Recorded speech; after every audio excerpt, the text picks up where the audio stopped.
It's right there. And so, how do you recognize false humility? By the way, not in other people, in ourselves. The moral of this message is not to go around finding out who has false humility. So don't go around saying, I don't think he's really humble. Don't do that. That's not what we're striving for. This is for you individually. So how can you recognize false humility within yourself? Well, Jesus points out a couple of things in this parable. The first thing is he sees, he explains how there's a lot of self-righteous statements by this Pharisee. And now they come across as statements of gratitude. He says, I'm thankful that I'm righteous. I'm thankful that I haven't fallen into sin. I'm thankful for this position of being a religious leader. By the way, let me time out for just a second. Just because a person shows gratitude doesn't mean that's false humility. We should be grateful.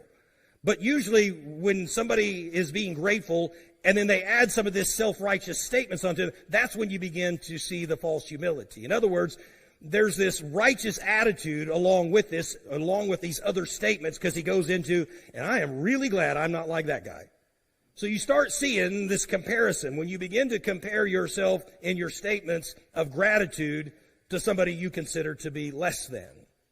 And he uses these statements of righteousness to basically qualifying why he considers himself to be righteous.